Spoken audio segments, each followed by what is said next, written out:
There are over 8 billion people in this world. 8 billion. And we don't even know 1% of the lives those people live. Humans are social creatures by nature. We're desperate to bond and empathize with each other. As a fellow nobody and empath myself, I also want to bond with the strangers of the world. I want to know their stories. What are people going through? What are their struggles? What are they willing to admit?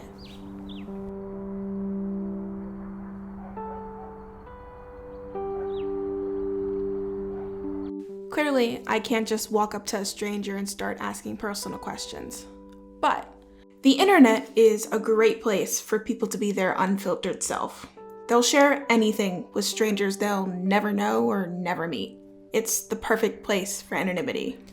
I have a series of questions that, in my opinion, are both serious and thought-provoking. Now, all the audience has to do is wait.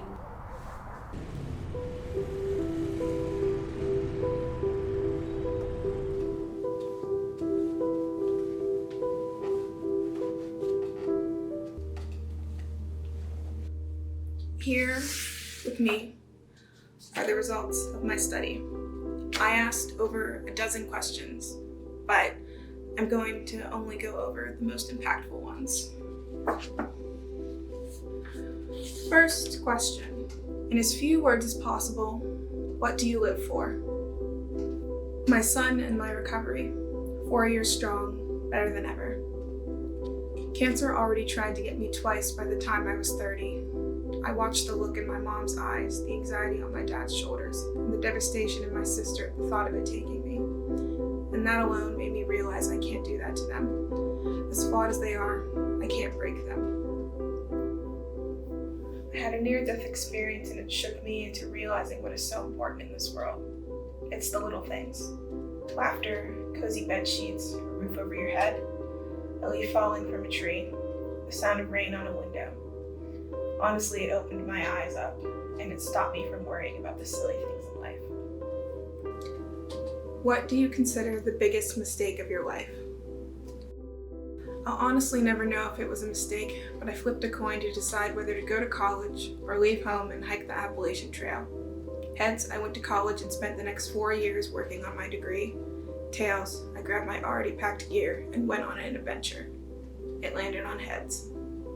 I really regret being a stay-at-home mom.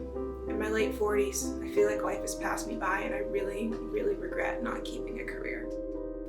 Cheating on my ex-girlfriend for stupid reasons. Don't know how some people can be repeat cheaters. F me up for a solid 3 years. Don't cheat, it's never worth it.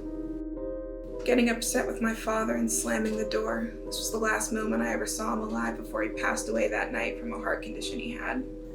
Not flying to see my grandfather on his deathbed. It haunts me. And unfortunately, last but not least, if you could sum up life in one sentence, what would it be? Shit happens and then you die. No matter where you look, reality is what you make it to be. It's not going to turn out the way you expect it to, but that's okay. Don't trust anyone but yourself. Sometimes not even yourself. It goes on.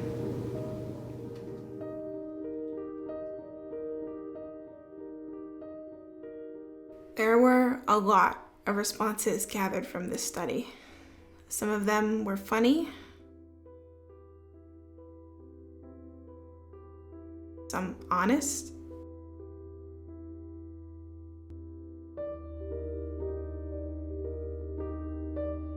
and others were heartbreaking.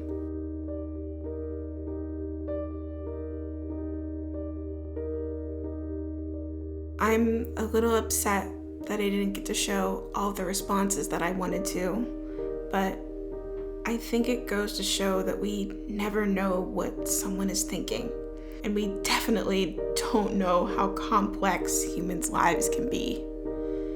I wanted details. I wanted to show Sonder, and I think I did. In the end, I can only hope that this helped.